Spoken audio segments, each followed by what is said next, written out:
tópicos principales, uno de generalidades que está asociado a poder reconocer qué es lo que son los sistemas de certificación en general, ¿ya? Cuál es la dinámica que tienen, cuál es la estructura que tienen, qué elementos los componen, ¿cierto?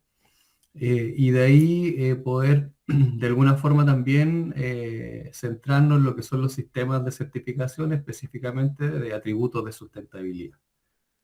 ¿Ya? Ver cuáles son los beneficios que tienen, ¿cierto? Que yo creo que de alguna forma ustedes ya tienen una idea, ¿cierto? Por algo están haciendo esta maestría, entonces ya saben hacia dónde apunta en cierta manera la sustentabilidad y en cierta forma la idea es que veamos estas herramientas que existen, ya que se llaman sistemas de certificación de sustentabilidad y que de alguna manera establecen un protocolo, una forma de operar para efectos de poder certificar, ¿cierto? A través de un tercero, los atributos que está incorporando, ¿cierto? En este caso, el proyecto que estamos desarrollando en materias de sustentabilidad. Ya, entonces vamos a ver lo que son las generalidades, vamos a ver sistemas de certificación. En primera instancia vamos a revisar los sistemas de certificación que ha implementado Chile, ¿ya? En cuanto a lo que es la certificación de edificios sustentables, que aplica principalmente a edificación terciaria, ¿ya? Es decir, a edificios, infraestructura de uso público, comercial y oficina. Ahí vamos a ir viendo los alcances a las tipologías de edificaciones que aplica. Vamos a ver el sistema de certificación de vivienda sustentable, que también es un sistema que se implementó también en Chile, ¿ya? Se desarrolló, en realidad ambos sistemas se desarrollaron un poco mirando los sistemas que estaban implementados a nivel internacional, ¿ya? Entonces, por eso decidí partir como por esos, porque en realidad en estos sistemas se hace como una bajada más práctica hacia la realidad local, ¿cierto? En donde se establecen estándares que están asociados obviamente a la realidad tecnológica, económica, a la realidad climática, ¿cierto? En el caso de Chile. Entonces, consideré que era pertinente partir por estos sistemas que son de carácter más bien local y al final hacer una revisión de lo que es el sistema LEED, ya que me imagino que ustedes ya también han escuchado hablar del sistema y que es un sistema que también en Chile lleva bastantes años operando, ya principalmente a nivel de lo que son edificios corporativos de grandes empresas, grandes holdings, ¿cierto? Que están instalados en nuestro país y que vienen ya con esto integrado, ¿cierto? Desde el origen de las empresas que se instalan acá, ¿ya? Entonces, en ese contexto, eh, también se replica un poco no sé, pues esa particularidad de diseñar con estos atributos de sustentabilidad, ¿ya? Entonces, vamos a ver un poco en qué consiste el sistema y en definitiva se van a ir dando cuenta que la modalidad de operar de los sistemas es muy similar, ¿ya? Y en el fondo tiene que ver con lo que les decía yo anteriormente, porque en realidad, si bien es cierto, nosotros no inventamos los sistemas en sí, sino que más bien adaptamos y recogemos, ¿cierto? Las buenas prácticas, las buenas experiencias de sistemas que ya fueron implementados y obviamente hay un proceso ahí de innovación, pero que está desarrollado desde la perspectiva más bien de adaptación a estándares locales, de adaptación al nivel de desarrollo tecnológico, al nivel de desarrollo económico y principalmente lo que les comentaba al principio, o sea, el clima, que es algo que hemos ido hablando, ¿cierto? Prácticamente en todas las clases de que el clima es quien finalmente determina ciertas solicitaciones, ¿cierto? Del punto de vista de la habitabilidad, del punto de vista de la eficiencia energética y los otros aspectos asociados al desarrollo, las tecnologías que se utilizan, las posibilidades también de integrar ciertos sistemas que sean sustentables, posibilidad de incorporar materiales que tengan contenido de material reciclado, ¿cierto? Y otras estrategias que vamos a ir viendo que de alguna manera se promueven, ¿cierto?, a través de estos sistemas de certificación. En términos generales, estos tres sistemas que vamos a ver son de carácter, en términos de implementación y de aplicación, son de carácter voluntario. ¿Ya? Aquí, en teoría, no existe una normativa específica desde el punto de vista como es la Ordenanza General de Urbanismo y Construcción, que establezca que estos sistemas son obligatorios, ¿ya? Sí lo es, por ejemplo, la calificación energética, ¿ya? La calificación energética que la vimos, ¿cierto?, en las clases anteriores, sí es un sistema de certificación que está asociado solamente a la dimensión energía, que es de carácter obligatorio, ¿ya? En nuestro país. Ahora bien, respecto a lo que es la certificación de edificios sustentables, ya es una certificación que de alguna u otra manera la Dirección de Arquitectura del Ministerio de Obras Públicas de nuestro país la ha ido incorporando dentro de las bases de licitación del diseño de proyectos de edificación y de la construcción de proyectos de edificación que están a cargo de esa repartición, ¿cierto?, del Estado, han ido incorporando requisitos de carácter obligatorio, ya de que todos los proyectos que se desarrollen deben estar precalificados o calificados según corresponda. Ya ahí vamos a ir mostrando. Y por otro lado, el sistema de certificación de vivienda sustentable, si bien es cierto, no es obligatorio dentro de la legislación nacional, sí a través del desarrollo, por ejemplo, de vivienda social, se generan algunos incentivos que están asociados a la obtención de un mayor puntaje a la hora de evaluar proyectos de vivienda social que quieran postular a esta condición de subsidio del Estado. ¿Ya? Entonces, en ese contexto, si bien es cierto, no es obligatorio, la utilización del sistema en sí permite obtener una mejor evaluación, ¿ya?, a la hora de poder calificar qué proyectos de vivienda social se financian o no, ¿ya? Que un poco parte del modelo que se utiliza acá en Chile. Ya voy a aceptar a Wilber Quispe, que se está uniendo, así que salió un poquito la presentación. Ahora vuelvo a la presentación. Ya, entonces, la idea es que podamos conocer, bueno, aspectos generales de los sistemas y algunos sistemas ya más bien de forma específica. Ya, respecto de las generalidades, de alguna forma, las certificaciones de manera general, ya, de manera general, está asociado a que un determinado producto o un determinado servicio, ¿cierto?, cumple con un criterio definido o con un cierto estándar, ¿ya? O conjunto, ¿cierto?, de estándares. Y de alguna u otra manera, al tratar de acreditar, ¿cierto?, que se está cumpliendo con estos tipos de criterios, con estos estándares predefinidos, ¿cierto? Obviamente eso va a ofrecer algunos beneficios, ¿cierto?, al usuario, en este caso, de ese producto, de ese servicio. Y en el caso de lo que son los sistemas de certificación de sustentabilidad, esos beneficios se traducen en beneficios medioambientales, ¿ya?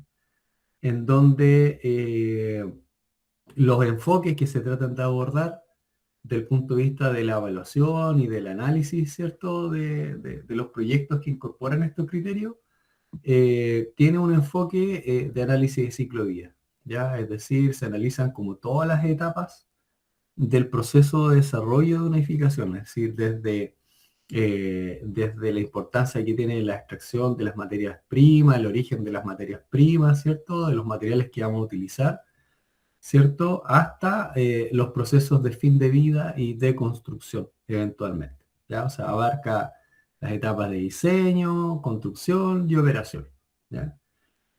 De alguna manera, los sistemas de certificación vienen a entregar, ¿cierto? Una cierta garantía, ¿ya? Que está definida por un tercero, ¿ya? En cuanto a que determinado producto o servicio, ¿cierto? Cumple con ciertos estándares que están definidos por los propios sistemas, ¿ya? Entonces, de alguna forma, vienen a entregar una tranquilidad, ¿cierto? De que objetivamente se evalúan, ¿cierto? Las distintas estrategias de sustentabilidad que se implementan en los proyectos y existe esta entidad tercera que es la que de alguna forma da fe de que efectivamente esos criterios se cumplen en base a una serie de normas y protocolos, ¿cierto? Que son los que definen los mismos sistemas de certificación. Ya en ese contexto, si bien es cierto, quien diseña puede hacer una apuesta, puede tener una intención de querer incorporar cierta estrategia, finalmente la entidad, ¿cierto?, que certifica viene, en cierta manera, a dar fe de que esta estrategia efectivamente se implementa. ¿Ya? Y esto obviamente es a través de una entidad tercera, que es un externo independiente, y que en ningún caso va a ser el usuario final ni el propietario, y en ese sentido se trata de mantener la objetividad, ¿cierto?, al momento de poder hacer la evaluación, ¿cierto?, del proyecto que estamos desarrollando. Los sistemas de certificación en general tienen algunas características que son como fundamentales, ¿ya? La primera de ellas es que todos los sistemas de certificación tienen un programa de certificación, ¿ya? Y el programa de certificación obviamente está asociado a un conjunto de elementos, ¿cierto? En donde se definen cuáles son las reglas, cuáles son los procedimientos para evaluar en las distintas etapas, cuáles son las metodologías, ¿cierto?, que se van a utilizar para poder acreditar que yo estoy cumpliendo cada una de las dimensiones de sustentabilidad que considera el sistema de certificación, y obviamente todos aquellos elementos que tienen que ver con la gestión de la propia certificación, ¿ya? Por otro lado, tenemos que tener presente de que todos los sistemas de certificación están asociados a un costo, ¿ya? Un costo que ver con el propio sistema de certificación. Voy a aceptar a alguien más que parece que se está uniendo. Sí, aquí se está uniendo otra persona. Ya la acepté, ¿ya? Bueno, este costo está asociado a la implementación del propio sistema. Ya, vamos a ver que todos los sistemas de certificación tienen costos, ya, adicionales asociados a el mismo sistema, asociado a las especialidades que se incorporan, asociado a cómo es la estructura de funcionamiento de los sistemas. Ya, y por otro lado, existe un costo que está asociado a el incremento del estándar de calidad o al incremento o en definitiva a la implementación de distintas estrategias de sustentabilidad. Obviamente algunas de estas estrategias de sustentabilidad en fase de operación, por ejemplo, desde la perspectiva de la emisión de energía, si yo incorporo mayor aislamiento térmico, claro, voy a tener una inversión mayor al principio, pero se entiende que en la etapa de operación o de uso de esa edificación, ¿cierto? Yo voy a tener un ahorro, ¿cierto? Económico, ¿ya? Asociado a que voy a tener efectivamente un menor consumo energético, y ese menor consumo energético se traduce, en definitiva, en un menor costo asociado a la operación, menores patologías, menores problemas, un menor costo asociado a lo mejor a gastos en salud, por ejemplo, ya que cuando no tenemos ciertos elementos, a lo mejor los niveles de enfermedad de los usuarios, ¿cierto?, de esas edificaciones son mayores, ¿ya? Entonces, por ese lado tenemos que tener claridad de que los sistemas de certificación generan un impacto de alguna manera en los costos, ¿ya? en los costos de la edificación, en los beneficios económicos que puede traer después en la etapa de uso, y obviamente en el propio costo que está asociado a la implementación del sistema de certificación dentro del proyecto. Todos los sistemas de certificación en general tienen una etiqueta, ya que está asociada a la propia certificación y que obviamente el contar con esa etiqueta o ese sello, en cierta forma, indica que nosotros fuimos capaces de cumplir, ¿cierto?, con las normas que establece ese sistema de certificación. ¿Ya? Normalmente el uso de la etiqueta o de los sellos también es algo que todos los sistemas tienen normado, ¿ya? Dentro de lo que es el manual de operación que tienen los sistemas, normalmente se establecen ahí las reglas de cómo hacer uso de esos sellos, esos logos, en qué instancia, qué elementos se deben incorporar, ¿cierto? A la hora de hacer publicidad. Ya todos esos elementos normalmente están definidos, ya están definidos. Lo otro que debemos tener presente es que todos los sistemas de certificación establecen sus propias normas específicas, ¿ya? Y en ese contexto, a veces pasa que uno a lo mejor como dentro de la especialidad eh, cuestiona ciertos criterios, cuestiona ciertas metodologías que utilizan los sistemas, pero a la hora de hacer una evaluación bajo ese sistema, lo que prima no es el criterio que puede tener uno como profesional, sino que es el criterio y el método y el procedimiento y los estándares que ese sistema establece, ya, propiamente tal. Y eso es importante que lo tengamos siempre presente porque, si bien es cierto, los sistemas muchas veces conforman comités técnicos, dan la posibilidad de ir actualizando, ¿cierto?, los sistemas de forma periódica. Ya, lo que debemos tener presente es que, en definitiva, lo que va a prevalecer a la hora de hacer un proceso de certificación a través de un sistema son las reglas de ese sistema y los criterios de ese sistema, y no los criterios particulares o personales que pueda tener cada uno como proyectista o como ejecutor, ¿cierto?, de obras de edificación. ¿Ya? Entonces eso es algo que igual es importante no perder de vista. ¿Ya? Entonces, si estos sistemas de certificación nosotros lo llevamos a los sistemas, le damos una aplicación asociado al ámbito de la edificación en materia de sustentabilidad,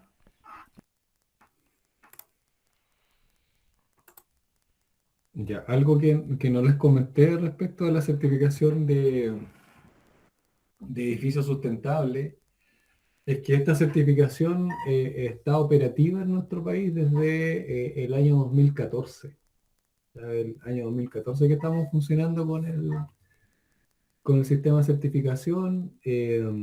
Como les comentaba, uno de los actores que ha promovido bastante la utilización de la certificación ha sido en este caso la Dirección de Arquitectura del Ministerio de Obras Públicas, ya que en el desarrollo de todos sus proyectos, eh, de los que ellos tienen a su cargo, ¿cierto? Tanto a nivel de diseño como construcción, en las bases de licitación o de contratación, han incorporado el requerimiento obligatorio de que los proyectos cuenten con la certificación, ¿ya? No han definido un nivel determinado, es decir, no han establecido si tiene que ser destacada, sobresaliente, sino que basta con que esté certificado, ¿ya?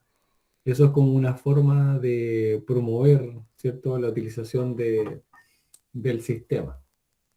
¿Ok? Ahora bien, este sistema en lo que va de implementación ya ha sufrido como dos actualizaciones de su manual. Ya, la última eh, tiene relación también con la actualización y los estándares que se estaban planteando para la Ordenanza General de Urbanismo y Construcción, porque en realidad estos sistemas de alguna manera se toca con la ordenanza, ya porque la ordenanza también aplica para edificios de educación y salud, ya, y dentro de los alcances de la certificación de edificios sustentables también están las tipologías de edificios de salud y educación. ¿Ya? Entonces,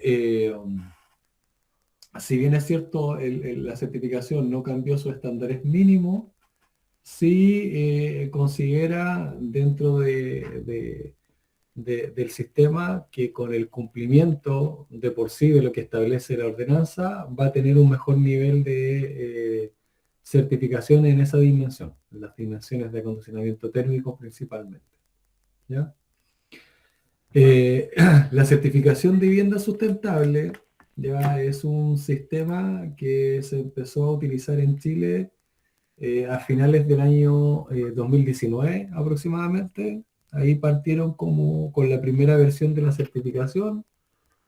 Eh, Vamos a ver que el modelo de cómo se establecen exigencias, cómo opera el sistema, es muy similar a lo que es la certificación de edificios sustentables.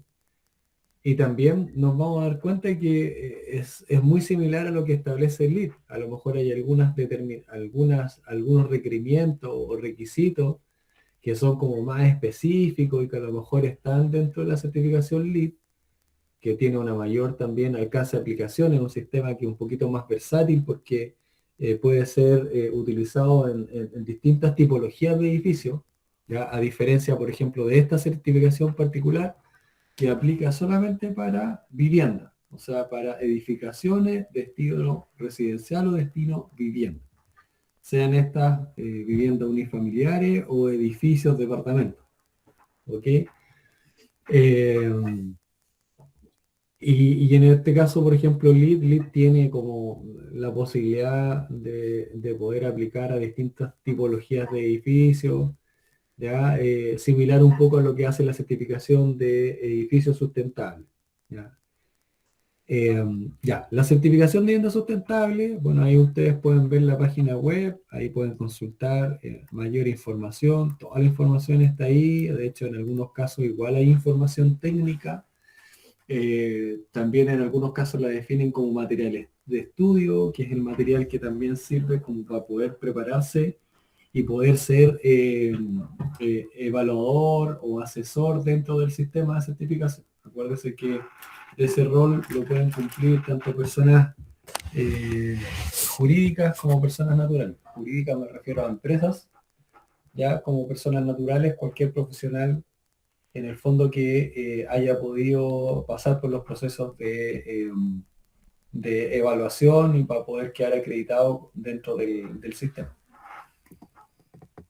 En este caso, la certificación de vivienda sustentable es un sistema que, al igual que la certificación de edificio sustentable, es un sistema de certificación voluntario, ¿ya? Que aplica específicamente a proyectos residenciales, ¿ya?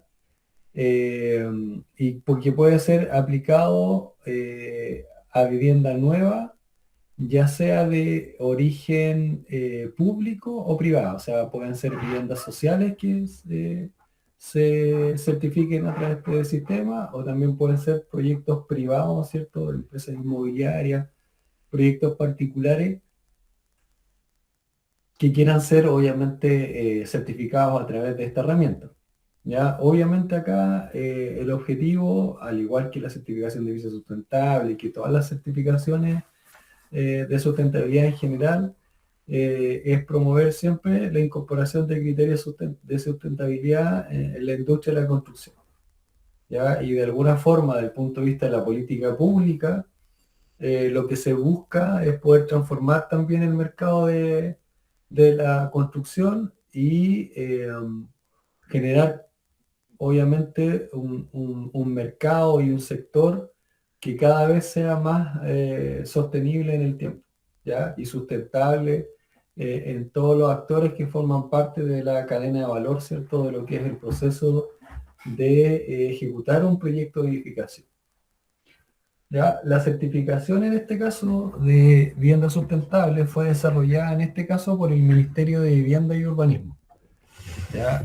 Obviamente contó con el apoyo del Ministerio de Energía y ellos se soportaron en un centro tecnológico que no es el CITEC, ya nosotros, yo trabajo en el CITEC de la Universidad del Biobío, este se llama CETEC, ya que es el Centro Tecnológico para la Innovación en la Construcción, que es un centro que está vinculado con la Universidad de Chile.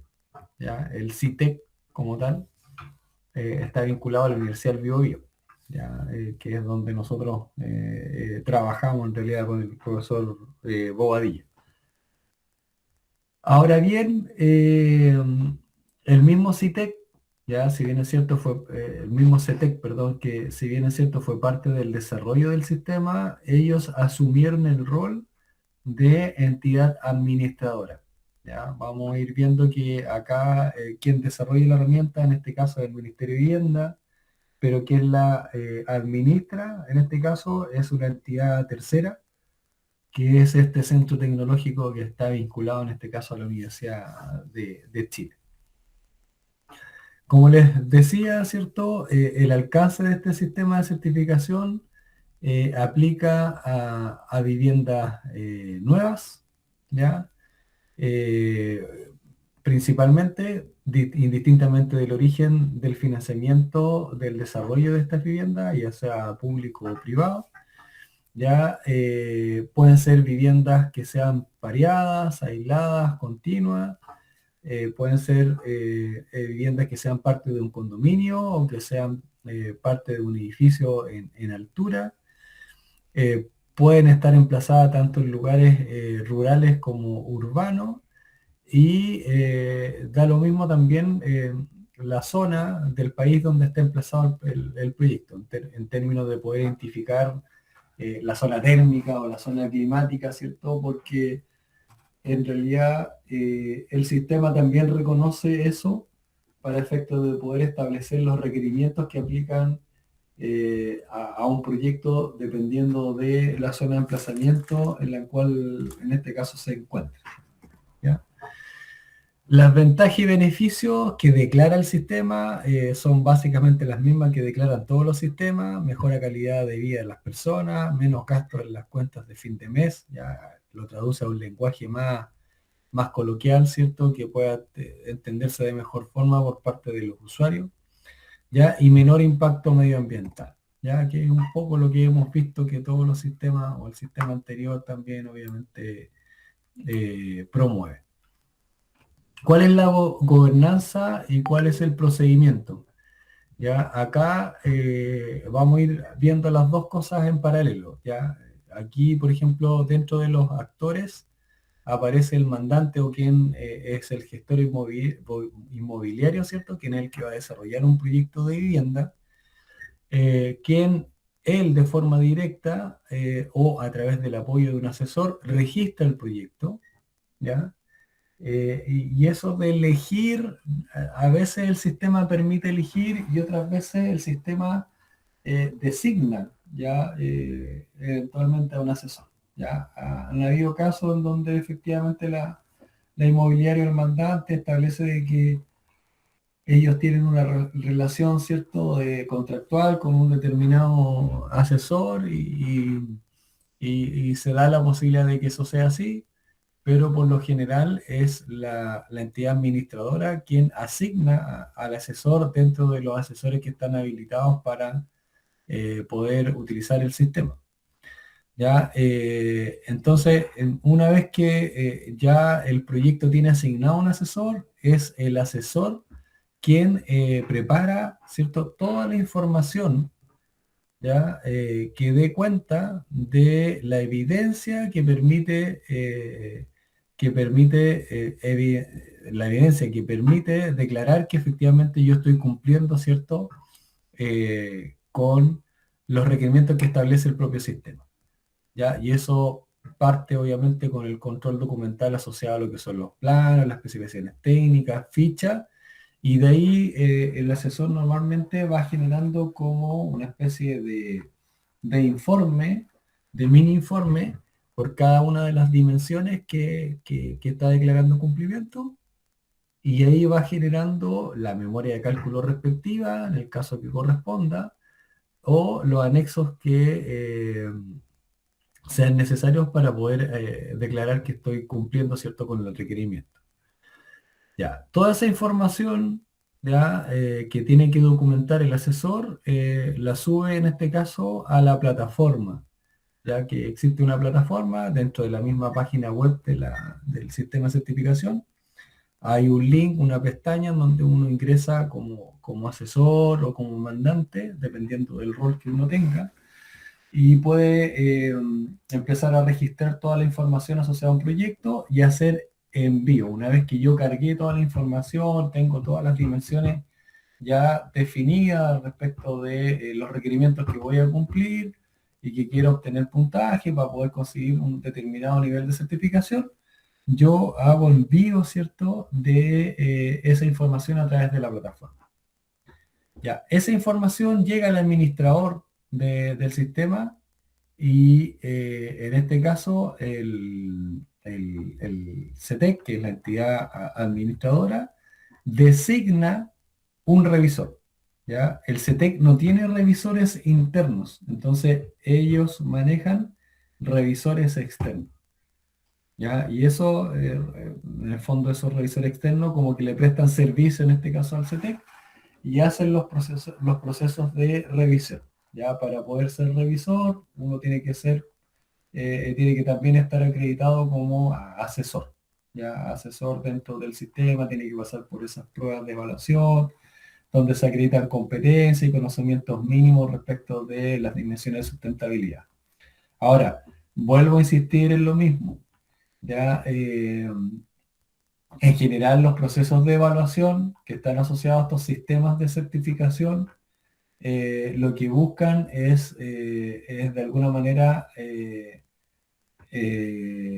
controlar de que quien se acredite como asesor o como revisor conozca el sistema.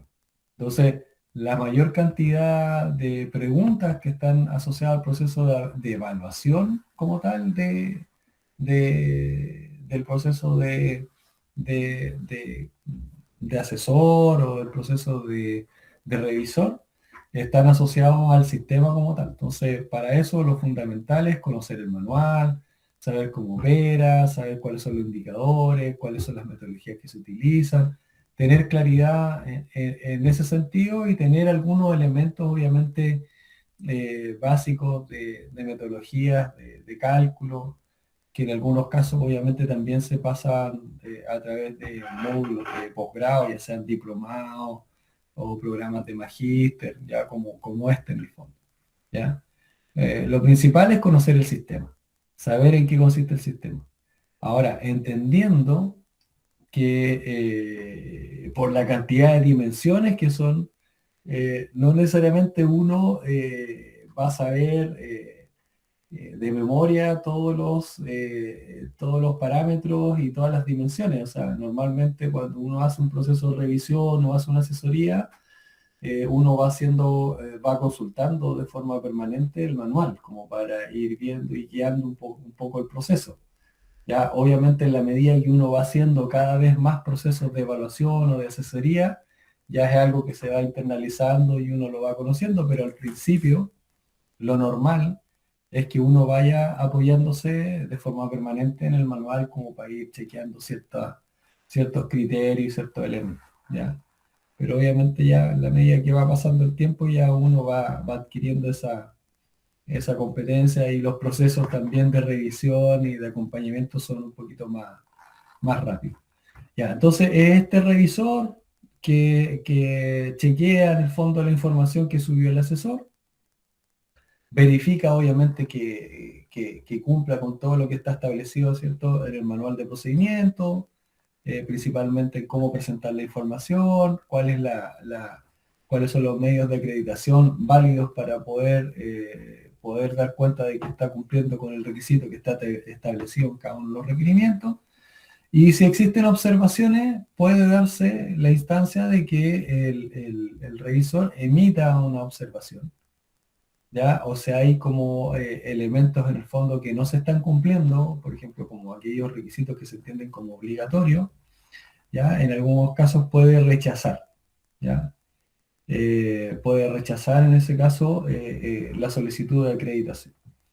¿Ya? Pero normalmente dentro de los procesos, por lo menos de lo que me ha tocado ver a mí, eh, no siempre todos los proyectos se aprueban a la primera, sino que normalmente existe una segunda instancia en donde dentro del primer proceso se levantan, se generan observaciones por parte del revisor y después el asesor levanta esa observación.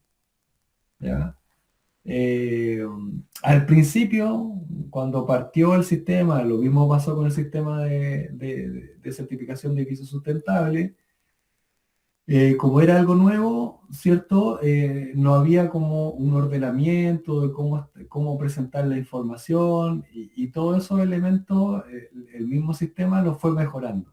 ¿Ya? Entonces fue generando formatos tipo de acta de observaciones, formatos tipo de presentación de información, ¿ya? Y eso obviamente fue facilitando todos los procesos, tanto para quien asesoraba, ¿cierto?, a este mandante o gestor inmobiliario, como para quien también revisaba posteriormente la información que entregaba, en este caso, eh, el asesor, ¿ya? O quien quisiese, en este caso, acreditar.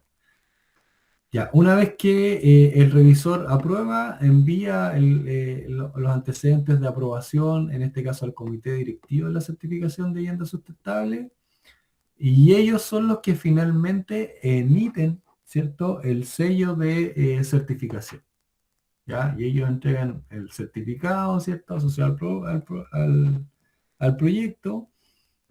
Y obviamente acá, dentro de lo que es el manual de operación, ¿cierto?, del sistema, también se establece cómo se hace el proceso de utilización del sello, ¿ya? Respecto de cada unidad habitacional o respecto del conjunto, ¿ya? Toda esa forma de hacer difusión, ¿cierto?, de la certificación es algo que también queda como establecido, ¿cierto?, en los manuales de operación. ¿Ya? Es algo que todos los sistemas de certificación regulan. Ya, al igual que todos los sistemas de certificación, la certificación de vivienda sustentable también tiene niveles de certificación.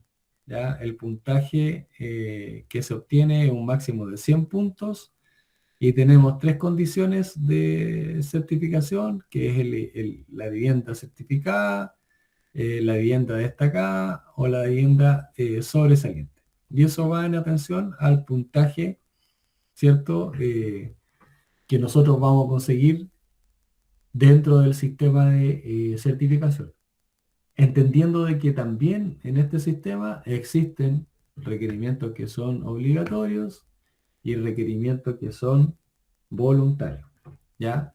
Los obligatorios son los que hacen que yo me pueda certificar y los voluntarios son los que de alguna manera me van entregando puntaje para poder obtener cierto nivel dentro del sistema de certificación. ¿Cuáles son las categorías que considera la certificación de vivienda sustentable? Ya son principalmente 6, ya: salud y bienestar, energía, agua, materiales y residuos, impactos ambientales y entorno inmediato. Ya, esas son las 6 categorías principales que tiene. Esas 6 categorías se subdividen en 22 subcategorías. Dentro de esas 22 subcategorías existen 47 variables y dentro de esas 47 variables, en total tenemos 78 requerimientos del sistema. O sea, 78 exigencias, ¿ya? Repartidas obviamente en estas 4 categorías, perdón, estas 6 categorías que son salud y bienestar, energía, agua, material y residuos, impactos ambientales y entorno inmediato, ¿ya? Las 22 subcategorías son las que vemos acá, ¿ya? Calidad, yo destaco algunas ahí en color más negrita, ¿cierto? Calidad del ambiente interior, desempeño energético térmico, materiales con atributos sustentables, minimización de residuos del diseño, ¿ya? Pero hay una serie de parámetros como el bienestar espacial, bienestar en operación, innovación, mejora térmica prescriptiva, en minimización del consumo de diseño, estrategias de reutilización, gestión de agua durante la construcción, ya, etc. Y esas 22 subcategorías se llevan a 47 variables, que son todas las que vemos ahí, ¿ya? Más las que están acá, y eso se traduce en 78 requerimientos. Ventilación mínima, ventilación mecánica controlada, filtraje de aire, contaminación aérea intradomiciliaria por calefactores, confort térmico pasivo, riesgo de condensación, ya aireación acústica, ya en recintos dentro de la misma vivienda, aireación acústica de instalaciones, iluminación natural, vista hacia el exterior, iluminación artificial, ya, y así sucesivamente todas las que ven ahí. Ya lo que de alguna manera yo les quiero plantear, ¿cierto? A través de la identificación de todos estos requerimientos, es que acá se amplía, ¿cierto?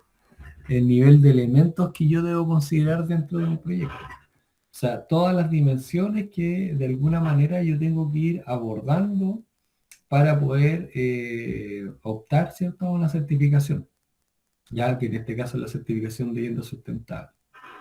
¿Ya? Y en algunos casos, a lo mejor quien proyecta un edificio no necesariamente tiene todas esas competencias, ¿ya? Y eso significa que tiene que haber un trabajo interdisciplinario, ¿ya? Donde varias especialidades convergen, ¿cierto? En un objetivo común que es poder conseguir esta certificación, siempre pensando de que la certificación tiene que desarrollarse considerando los procedimientos y protocolos propios de la certificación. Ya, a veces cuesta un poco hacer entender a las distintas especialidades de que la información se tiene que generar de una forma distinta y no de la forma que se venía generando de forma típica en los proyectos que se desarrollaban, ¿cierto? Sin ningún tipo de certificación. ¿Ya? Entonces muchas veces esto implica, ¿cierto?, un trabajo adicional, o más que un trabajo adicional es como una adaptación del proceso, la adaptación del proceso de diseño. Que obviamente en la medida de que uno dentro del proceso de acreditación integre de forma temprana, ¿cierto?, un asesor, el proceso va a ser mucho más rápido, mucho más expedito, mucho más fácil de entender, ¿cierto?, para todos quienes participan, ¿cierto?, dentro del desarrollo de un proyecto. Ahora bien, del punto de vista de esta certificación, ya lo que se hizo es generar 3 macrozonas. Entonces se subdividió el país básicamente en 3 macrozonas: la macrozona norte, la macrozona centro y la macrozona sur. Ya, la macrozona norte va desde la región de Arica y Parinacota hasta la región de Coquimbo, y en el caso de la macrozona centro va desde la región de Valparaíso hasta la Araucanía, es decir, toma la región del Biobío, que es la región donde estamos nosotros acá en Concepción, ¿cierto? Y se genera también una macrozona sur que va desde la región de Los Ríos hasta la región de Magallanes y la Antártida chilena, ¿ya? Entonces, a partir de estas macrozonas, de estas 3 macrozonas, se van estableciendo los requerimientos tanto obligatorios como voluntarios que aplican para cada una de las zonas, ¿ya? Entonces, por ejemplo, acá vemos los requerimientos obligatorios que aplican para la macrozona norte, que son 15, perdón, que son 14 en total. Ya dentro de esos 14 está lo que es ventilación mínima, ¿cierto? Confort térmico pasivo, vista al exterior, manual de usuario de la vivienda, que es un elemento que la mayoría de las viviendas sociales hoy en día lo consideran, pero aquí se establece como una necesidad porque muchos de estos proyectos a veces incorporan materiales innovadores que requieren de una forma de mantención que a lo mejor es distinta a la convencional, ¿ya? Entonces está la reducción de demanda térmica de vivienda, sellos de unión y encuentro que está asociado a la hermeticidad del aire, artefactos sanitarios eficientes, paisajismo de bajo requerimiento hídrico, riego eficiente. Acuérdense que en la zona norte del caso de Chile, nosotros tenemos escasez hídrica y eso hace de que estos requerimientos obligatorios tomen mayor fuerza, ¿cierto? A la hora de estar presentes dentro del sistema. Ya, después vamos a la zona centro, donde vemos que aparece lo que es confort térmico y aparece una variable que es el riesgo de condensación, que si lo vemos en la zona norte no está considerado como requerimiento obligatorio. Sí aparece como requerimiento obligatorio en la zona centro y en la zona sur, ¿ya? Y eso obedece principalmente al clima que se tiene en esa zona, donde hay climas que son más húmedos, ¿ya? Y por eso obviamente es más probable que se generen patologías de condensación en esas localidades, ¿ya?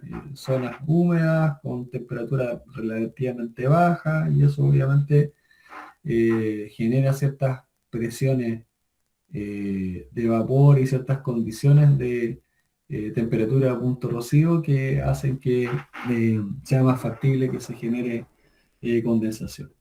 Vuelve a aparecer lo que es la reducción de demanda térmica de vivienda, que eso es algo como transversal a las zonas térmicas. Vuelve a aparecer lo de sello de la unión y encuentro, asociado obviamente a los temas de hermeticidad al aire principalmente, ¿ya? Y otros elementos que ustedes ven ahí, ¿ya?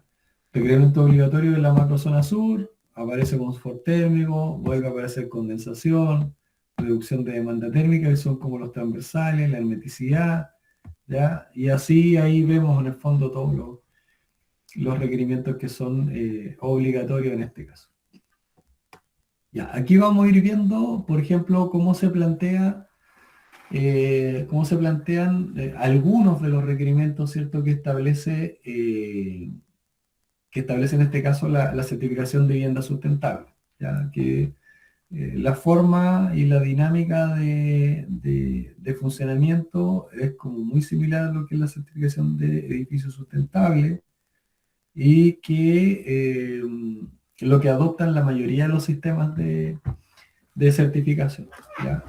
Entonces, en una de las categorías que es salud y bienestar, ¿cierto? Está la variable de confort hidrotérmico, ¿ya? Entonces, dentro de la variable de confort térmico, del confort hidrotérmico, aparece, ¿cierto?, el requerimiento asociado al confort térmico pasivo, y que ahí se establece de que ese requerimiento es obligatorio. ¿Y qué es lo que dice el requerimiento de confort térmico pasivo, que es obligatorio? Que dentro del 20 y el 50% del tiempo, la temperatura de confort, ¿cierto?, tiene que estar dentro del rango de confort adaptativo, ¿ya? Y el rango de confort adaptativo tiene que ver con rangos de confort que se establecen y que se van adaptando a las características climáticas, ¿cierto?, de cada una de las localidades. Y para eso se consideran las temperaturas neutras y las temperaturas medias de cada localidad, ¿ya? Entonces, a partir de eso, uno define el límite superior y el límite inferior. Y desde el punto de vista pasivo, lo que pide el sistema es que nosotros estemos entre un 20 a un 50% del tiempo dentro de ese rango de confort. Dentro de la misma variable de confort hidrotérmico, establece el requerimiento de disminución de riesgo de condensación. Ya, en algunos casos, ya, en algunas macrozonas, este requisito es voluntario y en otras macrozonas el requisito es obligatorio. Ya, cuando es voluntario, ya asigna en el fondo un punto, ya, y en el caso de ser obligatorio, no asigna ningún punto. ¿Ya? Esa es la diferencia. ¿Y qué es lo que establece acá? En el fondo, la metodología y el requerimiento específico de disminución de recondensación es que debe haber ausencia de condensación, tanto superficial como intersticial, a ciertas condiciones de verificación que son las que ya le había comentado anteriormente que salía, ¿cierto?, en la misma ordenanza de urbanismo y construcción, que son los 19 grados Celsius y el 75% de humedad al interior, ¿cierto?, de los recintos. Yo hago hincapié aquí un poco en esto porque yo les mencioné al principio del inicio del segundo bloque de que esta certificación comenzó a ser obligatoria, o sea, más que bien obligatoria, empezó a utilizarse, ¿cierto?, en el año 2019, ¿ya? Y nosotros tuvimos la modificación de la ordenanza en el año, ¿cierto?, recién pasado, o sea, el 2025. ¿Ya? Es decir, lo que quiero plantear acá es que el estándar que se estaba manejando en la certificación de vivienda sustentable es el que finalmente se estableció a través de el cambio normativo de la ordenanza. ¿Ya? O sea, verificar que no hubiese condensación, ¿ya? Que no se produzca la condensación a estas condiciones de temperatura de 19 grados y 75% humedad. Entendiendo que la metodología que establece para poder verificar esta condición es el cálculo en base a la norma 1973.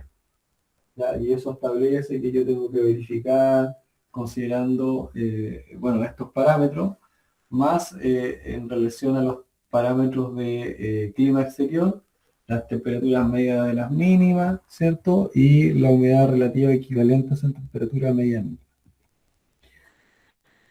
Después, por ejemplo, el sistema de certificación de vivienda sustentable habla, ¿cierto?, de esta variable de confort acústico, en donde establece algunos requerimientos. ¿Ya? El primer requerimiento está asociado a la aislación acústica de la envolvente exterior y entre vivienda, que es un requisito voluntario, ¿ya?, que permite tener 1,5 puntos. Y habla también de la aislación acústica entre recintos de una misma vivienda, que también es un requerimiento voluntario, y asigna un punto. Y habla también de aislación acústica de instalaciones, que también es voluntario, y entrega un punto. Respecto de la aislación acústica de la envolvente exterior y entre viviendas, se establece una exigencia para fachada y el complejo techumbre y puerta, en donde se debe cumplir el nivel de aislamiento tiene que ser mayor a 40, a 20 y a 25 decibeles respectivamente. Ya, en el caso de la aislación acústica entre recintos de una misma vivienda, se incrementan en 5 decibeles las exigencias de la Ordenanza General de Urbanismo y Construcción, tanto como para el ruido aéreo como de impacto. ¿Ya? Nosotros, en realidad, en nuestra normativa nacional, ¿es cierto?, en lo que es la ley y la Ordenanza de Urbanismo y Construcción, en el artículo 4.6, ¿cierto?, se establecen algunos requerimientos obligatorios que están asociados a edificaciones residenciales. ¿Ya? Y ahí se regula, por ejemplo, el aislamiento acústico aéreo entre unidades habitacionales y el aislamiento, bueno, el índice de impacto normalizado, ¿cierto?, aplicado a elementos horizontales que dividen unidades habitacionales, es decir, el índice de impacto, ¿ya? Ahora, acá el sistema lo que pide es que la exigencia sea mayor, el requerimiento de protección térmica sea mayor en 5 decibeles. ¿Ya? Con eso obviamente uno logra acreditar que cumple y puede tener el beneficio de optar al puntaje que se señala ahí. Y por otro lado, respecto de lo que es la aislación acústica de instalaciones, lo que se plantea que es el nivel acústico máximo que nosotros vamos a obtener mediante un proceso de medición, ¿cierto? No sea superior a los 40 decibeles. ¿Ya? Eso es lo que establece como para poder nosotros cumplir, ¿cierto?, con ese requerimiento. También, por ejemplo, en la variable de salud y bienestar, ¿cierto?, establece un requerimiento que está asociado a la seguridad contra incendio, y en eso da dos posibilidades para poder obtener puntaje.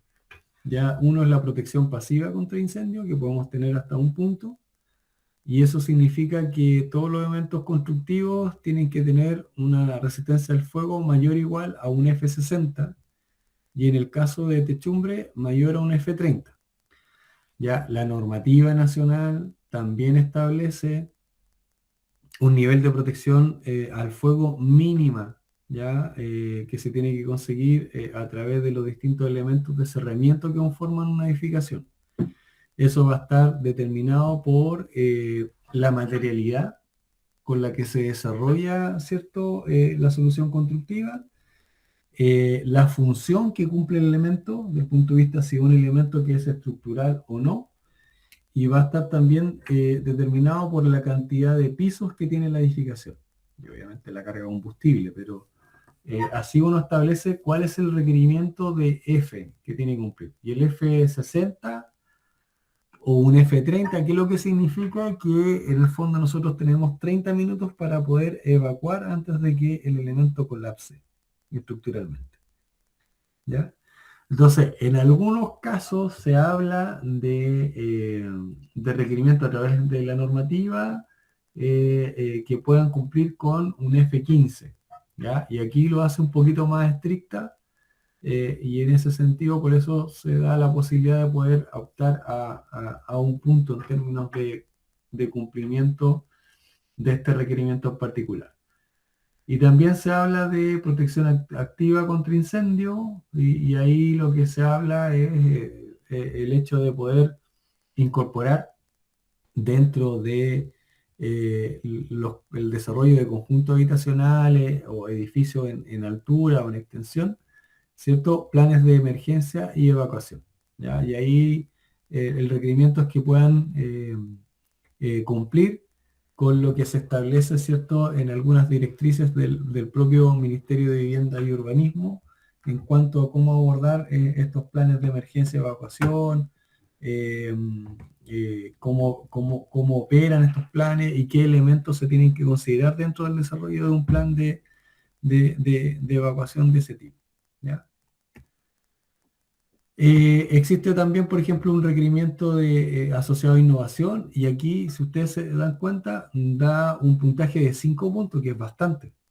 Y aquí basta con implementar estrategias de diseño y construcción que sean sustentables, ya sea a nivel de que estas estrategias sean estrategias de pasiva o activa. Entonces, también es una dimensión que en teoría es fácil de cumplir, ¿ya? Porque en realidad si nosotros estamos incorporando de alguna forma estrategias de sustentabilidad, es parte de lo que vamos a estar generando como innovación, ¿ya? Esa misma estrategia, la incorporación de materiales novedosos o sistemas constructivos con ciertos atributos, y eso es fácil de alguna forma de declararlo. Y acá se marca como un precedente igual importante desde el punto de vista de lo que es la migración que nosotros vamos a ir teniendo como país desde una exigencia basada en una exigencia prescriptiva, basada en cierta forma en el cumplimiento de valores de transmitancia térmica, de factores solares modificados, ¿cierto? Tanto de muros como cubiertas, o pisos ventilados, o puertas, ventanas, a un esquema prestacional, ¿ya? En donde se considera, ¿cierto?, como variable la reducción de la demanda térmica en vivienda. Y se hablan de dos requerimientos: la reducción de demanda térmica de viviendas y la reducción de demanda térmica de viviendas mejorada, en donde la reducción de demanda térmica de vivienda, que es la convencional, tiene una opción, se plantea como una opción en donde este requerimiento es obligatorio y en el caso de la reducción de la demanda térmicamente mejorada es un elemento voluntario y que puede obtener hasta 5 puntos ya productos de hacerlo. Yo les comenté en algún momento cuando se hablaba de la calificación energética que la calificación energética de nuestro país hacía un análisis comparado, ¿cierto? Entre un proyecto de referencia y el proyecto que yo estoy desarrollando. El proyecto de referencia siempre lo asociaba como los valores mínimos exigidos a través de la ordenanza. Y el de referencia se entendía, y el de proyecto que yo estaba generando, se entendía que era un proyecto que iba a tener un estándar mejor que eso y por eso se iba a evidenciar un ahorro. Si yo cumplo ya con lo que establece en este caso la ordenanza en sí, yo voy a cumplir con el requisito obligatorio, que es el de reducción de demanda térmica de vivienda. Si yo quiero tener un estándar mejor que eso, voy a tener que mejorar algunos elementos de la envolvente y eso me va a llevar a tener un mayor ahorro ya del punto de vista de la demanda. Entonces, en las dos tablas que están acá, de alguna manera se establece como un precedente, ¿ya? Y el precedente tiene que ver con el hecho de que por primera vez en Chile se establecen como indicadores de exigencia de demanda de energía, ya sea por calefacción o refrigeración.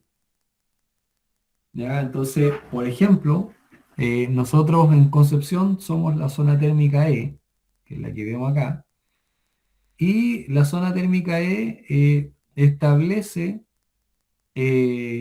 una demanda máxima, por ejemplo, para una vivienda aislada, de 99 kWh metro cuadrado año.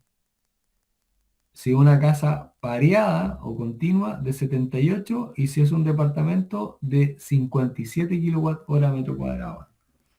O sea, ya se establece un indicador mínimo de demanda, o sea, en este caso es máximo, ya de demanda de energía de referencia para cada una de las zonas térmicas de nuestro país.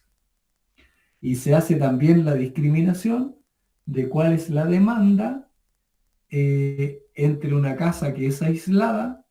Aislada se refiere acá, me refiero, no es que esté aislada térmicamente, sino que es una vivienda que no está contigua a ninguna otra vivienda, no está adosada a otra vivienda y tiene sus 4 fachadas, por decirlo de alguna manera, o 4 cerramientos murales, ¿cierto?, expuestos al exterior, ¿ya? Cuando hablamos de vivienda pareada o continua es porque tiene al menos un cerramiento vertical que es compartido por otra unidad habitacional, ¿ya? Y los departamentos obviamente se entiende que dentro de la configuración en altura de un edificio, ¿cierto?, que tiene distintas unidades habitacionales. ¿Ya? Entonces se establece por primera vez esos parámetros de niveles de demanda esperados para cada una de las zonas térmicas. Y si eso lo comparamos con la mejorada, ¿cierto? Con la mejorada nosotros pasamos de los 99 combinados por demandas de calefacción y refrigeración a 79. ¿Ya? Es decir, reducimos casi un 20 a un 25% la demanda de refrigeración y calefacción, ¿ya? Para que sea mejorada, es decir, vamos a tener que pasar de una letra E, ¿ya?, que es el mínimo, ¿ya?, a una letra D o C, ¿ya? Ese es como el criterio que se establece como para poder hacer la evaluación. Ahora, en el caso de la certificación de vivienda sustentable, a diferencia de la certificación de edificio sustentable, La certificación de edificio sustentable daba la posibilidad de que el análisis comparativo yo lo hiciera con software de simulación. Acá, en este caso, la certificación de vivienda sustentable establece como herramienta única, ¿cierto? La herramienta que utiliza la calificación energética de vivienda. Es decir, usted, para poder hacer estos análisis de demanda y consumo de energía, ya tanto de calefacción como en refrigeración, tiene que utilizar las planillas de balance térmico dinámico, ¿ya? Que es la herramienta que se utiliza dentro de la calificación energética de vivienda de Chile, ¿ya? Entonces, como que se hace también, se hace un match ahí entre la iniciativa de la calificación y el desarrollo de la certificación de vivienda sustentable. Ahora, en esa misma línea, yo les comentaba que cada 5 años se tienen que ir haciendo más o menos las modificaciones en los sistemas de certificación. En esa misma línea, la certificación de edificios sustentables está pensando en hacer la migración también de su sistema en la dimensión de energía, ya no utilizar software de simulación, sino que utilizar también una herramienta propia, ¿ya? Que se alinee con la herramienta que va a utilizar la futura calificación energética de edificios, ¿ya? De edificación terciaria.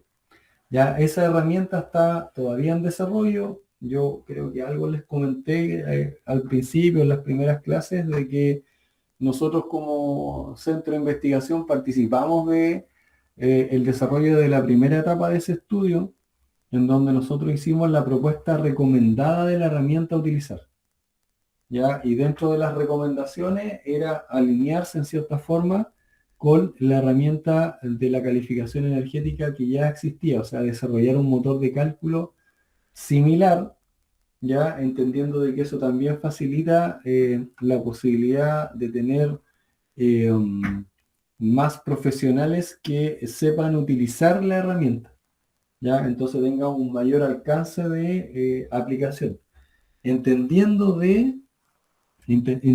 que en este caso la calificación energética de viviendas, que ya es obligatoria, va a tener también un carácter obligatorio la calificación energética de edificios, ¿ya? Eso está establecido en la ley de eficiencia energética. Nosotros en el corto plazo se supone que, de acuerdo a cómo se va a ir implementando esa norma de forma progresiva, corresponde que el próximo año ya empecemos con el carácter obligatorio para edificios de uso público. Ahora, yo hablo también en condicional porque las implementaciones igual han sufrido algunos retrasos en las distintas etapas, ¿ya? Y eso también obedece a cuestiones políticas, ya situaciones particulares que se van dando. Nosotros hace poco igual tuvimos un cambio de gobierno y eso obviamente también a veces afecta un poco a la continuidad de la política en estas materias, ¿ya? Entonces muchas veces se generan retrasos en los procesos de implementación porque se piden como segundas informes y validaciones, ¿ya? Y eso es parte un poco de lo que ha pasado permanentemente en nuestro país en ese sentido. ¿Ya? Pero lo relevante acá es que de alguna manera se establecen indicadores de desempeño asociados a la demanda de energía del sector residencial, ¿ya? Que era algo que en el fondo no se tenía de referencia. Nosotros sabíamos cuáles eran los niveles de demanda y de consumo de energía de la línea base, ¿ya? Siempre lo supimos cuando empezamos a establecer los primeros indicadores de acondicionamiento térmico. Ya el promedio nacional estaba del orden de los 140 kWh metro cuadrado año, pero ahora estos estándares en teoría se alinean un poco con las metas que están definidas al 2030 de reducir entre un 20 o 30%, ¿cierto?, los niveles de demanda y por ende los niveles de emisiones, ¿cierto?, de CO2 equivalentes. ¿Ya? Entonces por ahí va un poco la línea del estándar, entendiendo que eso también, en la medida que avancemos en el tiempo, son estándares que vamos a tener que ir evaluando y en teoría mejorando. Cada vez la tendencia va a ser a que el estándar nos lleve, ¿cierto?, a edificaciones del tipo de net zero, ¿ya? O sea, hacia allá es la mirada que tenemos al 2050. Entonces, de aquí a ese tiempo vamos a tener que ir generando nuevos cambios normativos que nos lleven a cumplir con ese objetivo y compromiso finalmente que adquirimos a nivel internacional. Ya, al igual que la certificación de edificios sustentables, y al igual que la certificación LEED, que la certificación BREEAM, ¿cierto? Se van a promover siempre la utilización de materiales o de productos de construcción que tengan declaraciones ambientales de producto. Ya, estas famosas ecoetiquetas que yo les comentaba, ¿cierto?, durante la presentación de la certificación de edificios sustentables. Ya, eso es algo que ya, por lo menos en nuestro país, se instaló, es algo que se está de alguna manera tratando de promover, incentivar, ya, y de alguna forma los mecanismos que se han ido probando es a través de la incorporación de estos requerimientos a través de los sistemas de certificación y de la posibilidad de conseguir puntaje adicional por el hecho de ir generando ya esa información, ¿ya?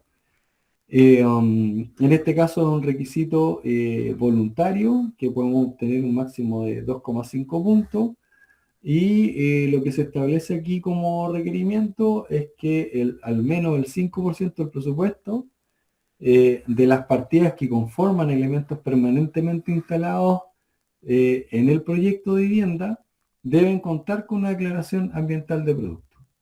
¿Ya? Y aquí se muestra como una definición, ¿cierto?, en las tablas que están en la parte inferior, en donde se establece cuáles son los elementos que la certificación de vivienda sustentable entiende como elementos permanentes. ¿Ya? Y esos son los cimientos, los muros, las estructuras en general, las ventanas y puertas, los paneles y placas, las cubiertas y las terminaciones interiores y exteriores.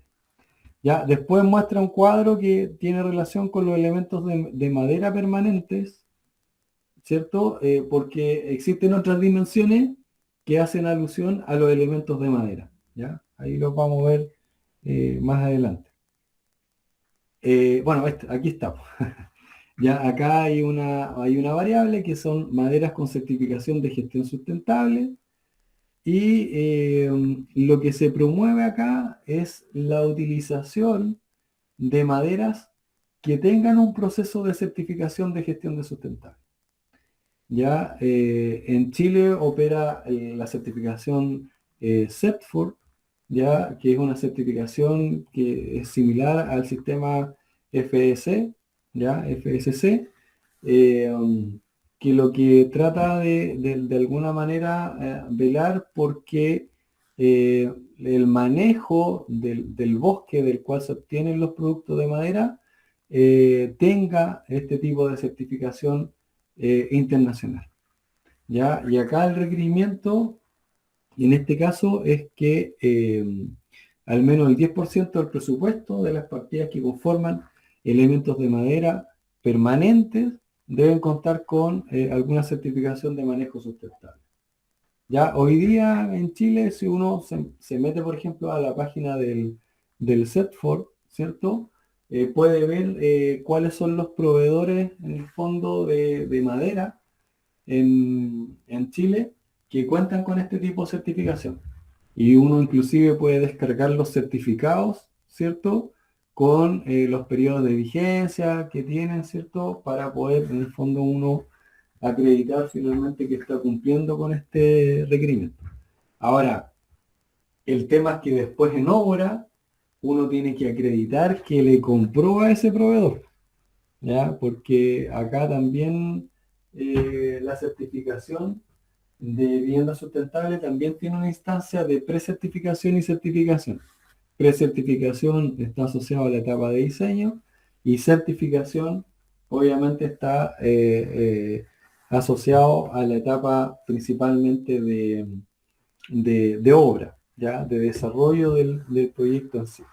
Entonces, cuando entramos a la etapa de obra, ya empiezan a aparecer otros elementos como medios de verificación, en donde están las órdenes de compra, las guías de despacho, las facturas asociadas, por ejemplo, a los productos, ¿cierto? Que yo efectivamente utilicé en la obra, porque en el diseño uno puede declarar de que el proyecto va a considerar maderas con este tipo de certificación, pero si después la obra no se utiliza, o no son las mismas, o no están los medios de verificación que permitan de alguna manera dar cuenta de que yo efectivamente instalé elementos que tienen ese tipo de certificación, en el fondo uno pierde ese puntaje. ¿Ya? O sea, lo puede tener a nivel de diseño, pero después a nivel de certificación lo pierde. ¿Ok? Eso es importante igual que uno lo tenga presente.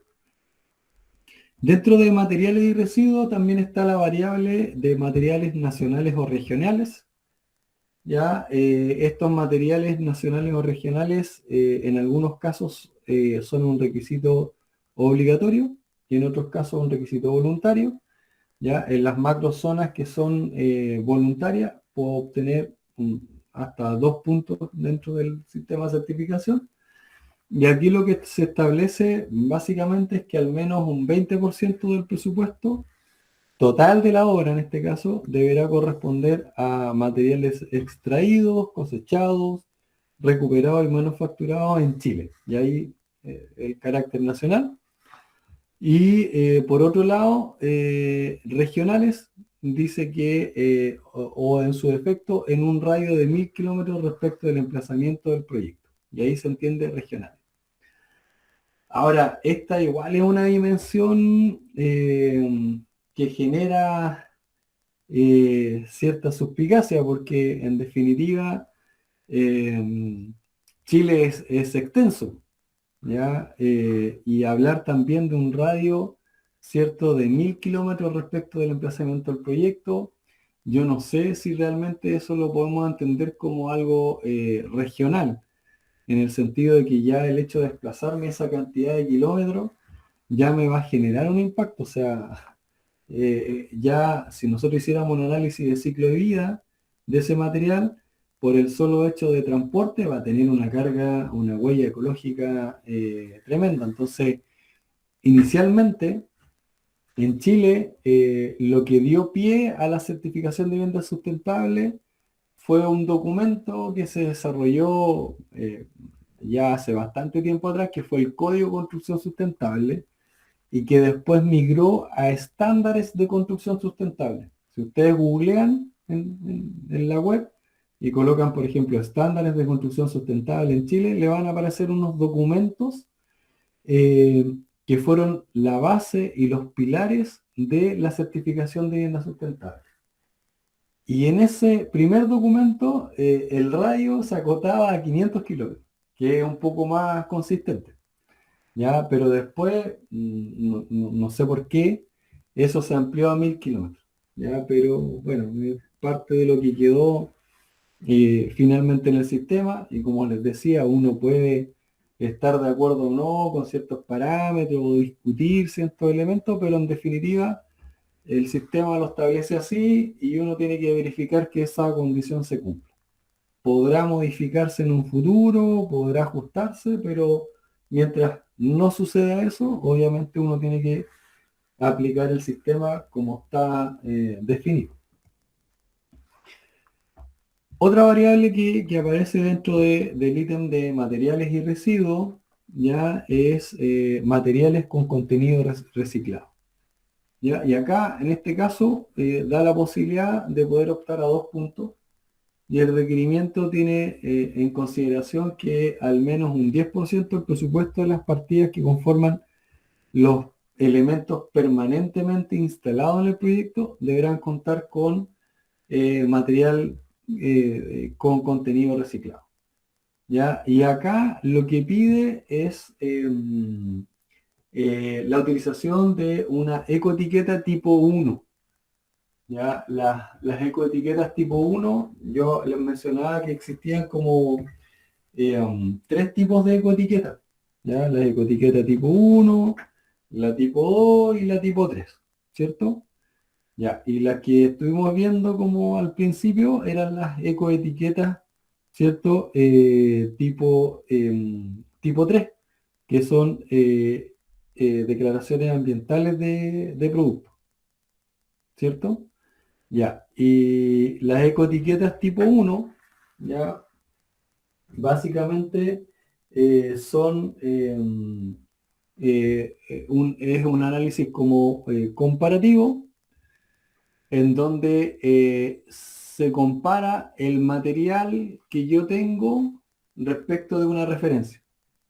Ya, entonces por eso aquí se establece, mi hormigón tiene un porcentaje de material reciclado de un 20% respecto de uno convencional.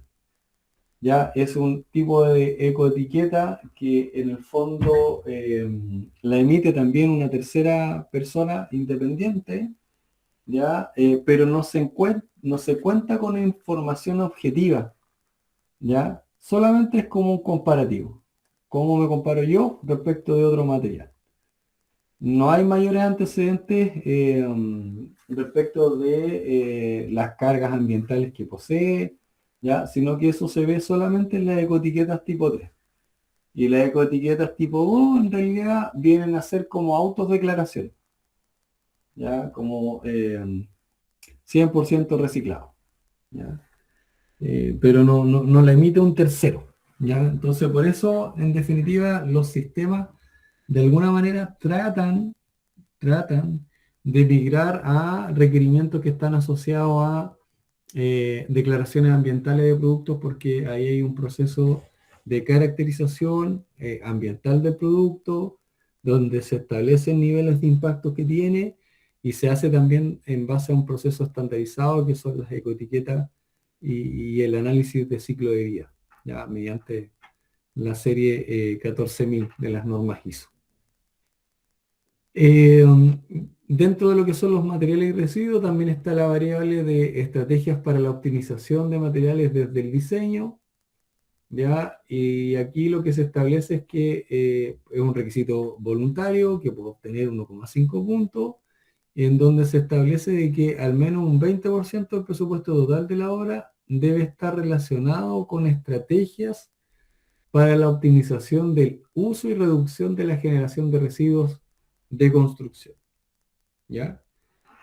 Y en ese sentido, estas estrategias están vinculadas, ¿cierto?, con tratar de utilizar materiales que tengan sus dimensiones relativamente estandarizadas, generar alturas donde se aproveche, por ejemplo, la dimensión completa de los sistemas de revestimiento, ya principalmente, y todo eso uno va generando un levantamiento de todas las estrategias que se utilizaron a nivel de proyecto y a nivel de ejecución de obra, y con eso obviamente uno puede optar a este puntaje que está definido, ¿cierto?, en este requerimiento. Ya, después está algunos casos que les quiero presentar, ya que han sido como certificados o precertificados. En algunos hemos participado nosotros. En este caso nosotros participamos como diseñadores de este proyecto. Ya fue un proyecto que el Eco Barrio San Rafael fue un proyecto que nos encargó el Servicio de Vivienda y Urbanización, ¿cierto?, de la región del Maule, ya que es la región que está que está como al lado de nosotros. Ya nosotros tenemos, bueno, tenemos otra región que está más cercana, que es la región de Ñuble, ya, pero está la región del Maule, que es un clima un poco distinto al de nosotros, pero nos llegó el encargo en el fondo de desarrollar viviendas habitacionales, en este caso de carácter social, ya que estaban operando con un tipo de subsidio que entrega el Estado, que es el DC-10, que opera para viviendas del programa habitacional rural. Ya son viviendas rurales que tienen un poquito más de superficie, tanto en la unidad habitacional como en el terreno propiamente tal. Ya es un conjunto habitacional que fue más pequeño, que consideraba 40 unidades habitacionales, ya no tan grande. Y nosotros lo que hicimos fue hacer un diseño que permitía la industrialización de la vivienda. ¿Ya? Entonces esta vivienda consideró elementos de muro, ¿cierto? Piso y techo, con la posibilidad de que pudiesen ser prefabricados e industrializados. ¿Ya? Obviamente también consideramos una serie de estrategias de diseño pasivo, de protección térmica, ya de hecho se logró un nivel de ahorro energético en algunas viviendas, producto de la misma orientación, de hasta un 62% respecto de la vivienda de referencia, aplicando el sistema de calificación energética. Ya eso básicamente con protección térmica superior respecto de lo que establecía la ordenanza, tanto en muro, piso como en techumbre. Se incorporaron estrategias de, de- de captación de radiación solar a través de paneles solares para el calentamiento del agua. Ya dentro de lo que es el conjunto habitacional se consideró también una especie como de humedal para efecto de poder generar la reutilización de las aguas grises, ya en todo lo que es el sistema de riego de las áreas verdes, ya algunos elementos asociados a la protección y la hermeticidad de la vivienda, algunas estrategias de ventilación, ¿cierto? ¿Ya? Y obviamente siempre pensando también la utilización de madera como un elemento sustentable, un material sustentable, ¿ya? Y algunos elementos también de protección acústica respecto de lo que es la fachada y entre recintos de la misma unidad habitacional. Y aquí ya se ve como un proceso de montaje de las viviendas del conjunto, en donde este proceso de construcción lo tomó una empresa que subcontrató a su vez a una industrializadora, que es una industrializadora nacional que se especializa en elementos de madera, que ha hecho varios proyectos industrializados, que es la empresa E2E. ¿Ya? Si ustedes la googlean ahí van a ver qué otros proyectos han hecho. Y ese proceso y ese proyecto ya está en etapa ya prácticamente de finalización, ya de recepción. Estaban ajustando ahí algunos elementos y ya están en proceso de recepción. Ya este es otro proyecto que está también, que obedece a vivienda rural. Ya en este caso se desarrolló para la región de Los Ríos, principalmente en la ciudad de Valdivia. Ya nosotros tuvimos alguna participación en la etapa de precertificación, ya, pero finalmente la certificación la hicieron con otra entidad evaluadora y era también un proyecto de vivienda rural que incorporaba también algunas estrategias vinculadas con la eficiencia energética. Ya los niveles de ahorro fueron superiores, en este caso al 50%. Se colocó también un sistema de colector solar, ya más particular.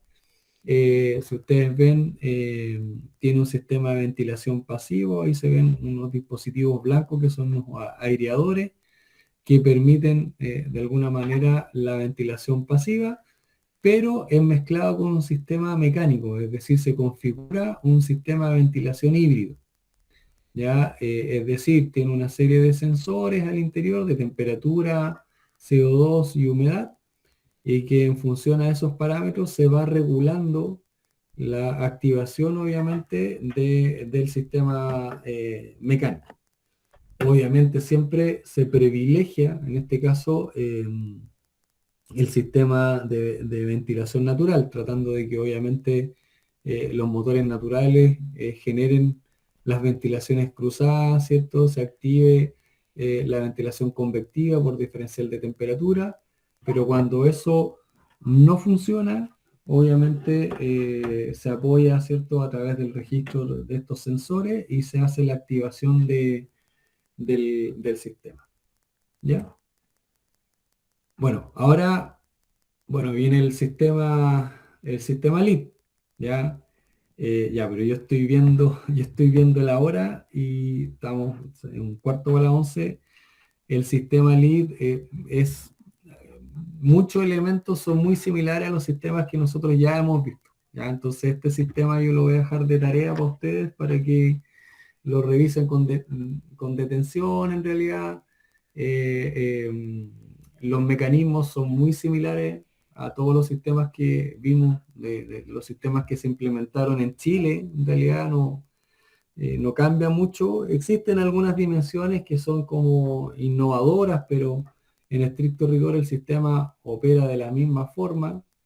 Ya en nuestro país este sistema está siendo implementado prácticamente como desde el año 2010 en adelante, inclusive en algunos proyectos antes. Ya tiene un alcance de aplicación que tiene una diferencia, que aplica tanto a edificios nuevos como existentes.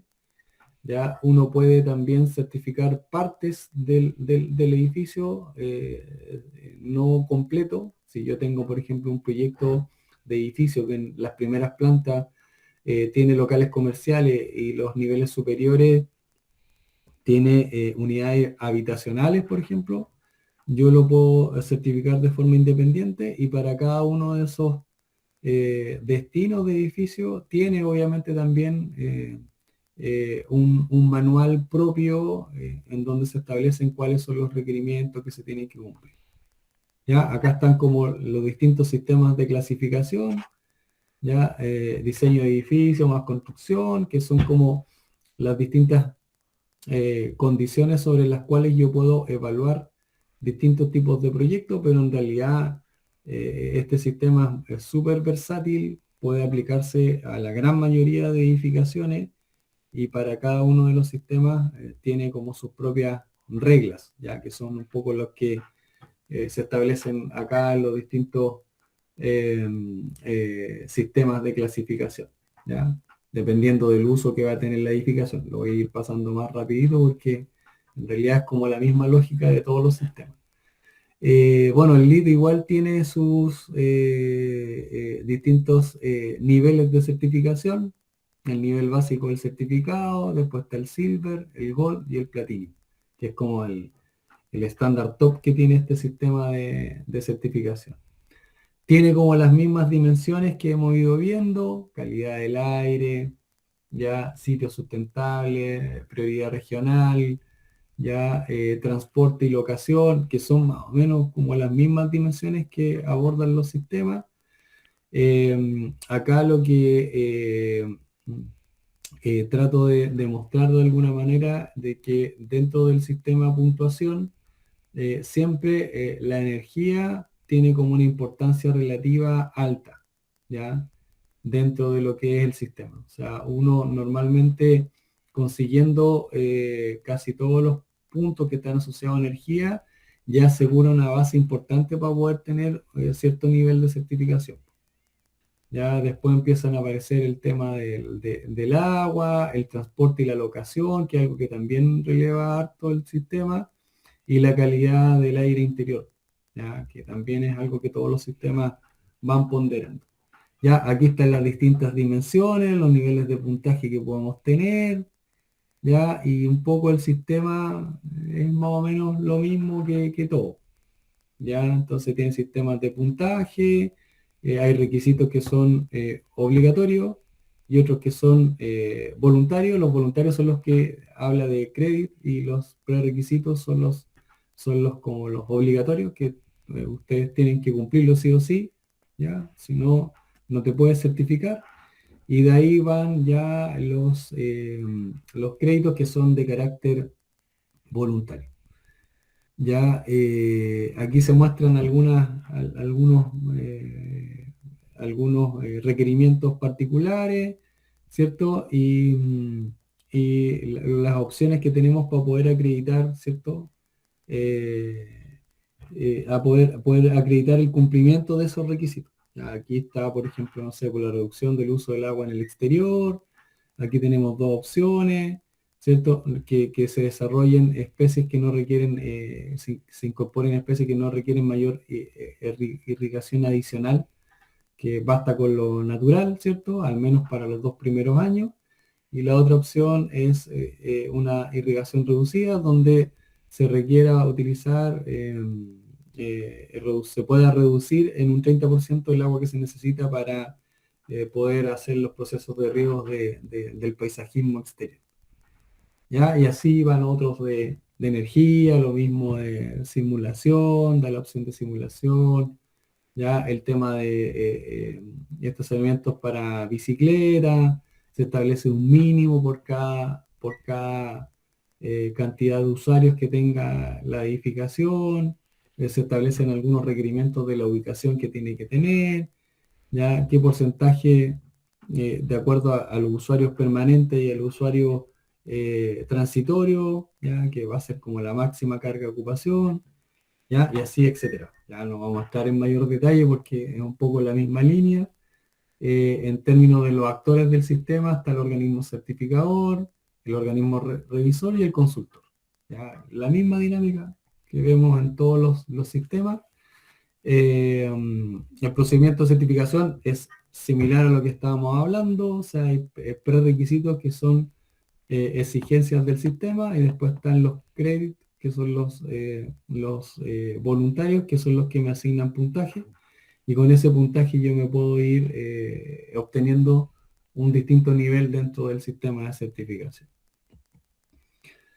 Ya, bueno, los sistemas de acreditación, uno se puede acreditar, tiene que rendir también una prueba. Si ustedes se meten a la página del LEED o del Green Building Council, ¿cierto? Van a poder ir viendo cuáles son esas fechas. Ya, uno puede rendir el sistema, es una prueba que se rinde online.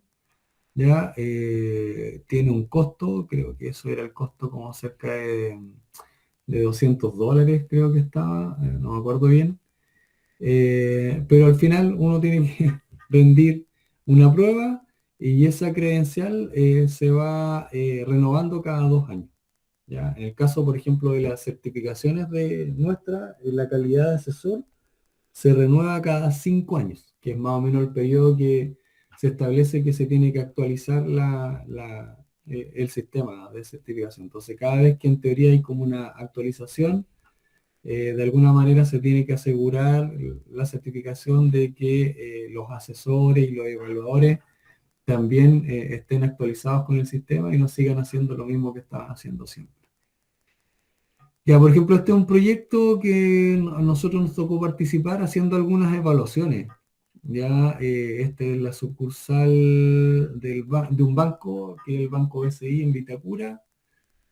Esto creo que lo hicimos fue como cerca del año 2010, fuimos a hacer las primeras evaluaciones, a finales del 2010, y el 2011 terminamos de hacer las últimas evaluaciones, donde prácticamente hicimos los blowers, eh, porque el ITE establece uno dentro de los requerimientos de hermeticidad, establece que al final del proceso de construcción se tiene que hacer una evaluación de la hermeticidad mediante el test de Blower. Ya un poco lo mismo que establece hoy día la Ordenanza General de Urbanismo y Construcción nuestra, en Chile. Y acá obviamente se establecieron distintas estrategias de sustentabilidad, espacio abierto, un ahorro de agua 46%, ahorros de casi 50% de la energía, se utilizaron energías renovables, ya aquí no se ve bien, pero hubieron paneles solares fotovoltaicos y paneles solares térmicos para cubrir las necesidades tanto de iluminación artificial como de agua caliente sanitaria. Ya ahí están un poco los requisitos que fueron cumpliendo, ya eso lo pueden también descargar de la página del Green Building. Y aquí hay otro edificio de referencia que tiene sus parámetros de indicación, cuáles son los niveles de ahorro que consiguió y todo el tema. ¿Ya? Y ahí lo dejo planteado, pero ahí mayores antecedentes yo creo que ustedes lo pueden ver y un poco más de lo mismo que hemos estado viendo en los sistemas que se implementaron en Chile, que al final recogen también la experiencia de LEED, ¿cierto? Y otros sistemas que existen a nivel internacional. Ya, esa es la presentación y la clase del día de hoy. Estamos a 5 minutos de las 11 y bueno, no sé si tienen alguna consulta. El tema de las certificaciones es bastante denso en realidad. Es harta información, son hartas dimensiones que cubrir y por eso es importante que sobre este material base ustedes puedan ir profundizando un poco más en cada uno de los sistemas. ¿Ya? Lo bueno que cada sistema tiene sus propias reglas, si bien es cierto, a veces uno puede estar de acuerdo o no con determinadas metodologías, pero en definitiva los sistemas lo establecen así. Y uno siendo parte del sistema también puede aportar como para poder ir mejorando, ¿cierto? Estos sistemas. Ya, no sé si hay alguna duda, comentario, pero bueno, yo eso es lo que tenía programado para hoy como clase. Ya, y con esta clase yo me despido, pues, ya esta es la última clase que me toca hacerle dentro de la asignatura. Espero que haya sido una instancia provechosa eh, para ustedes. Existe harto material ahí de apoyo que en algún momento les puede servir y que pueden ir también consultando para ir profundizando un poco más en cada una de las temáticas que vimos.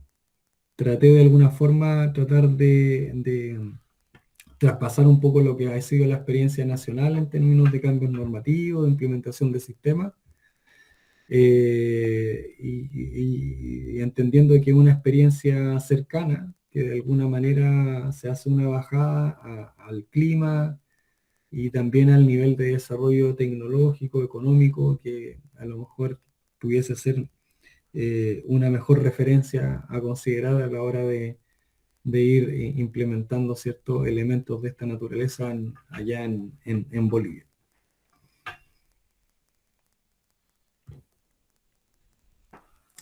Eso, no sé, lo dejo así.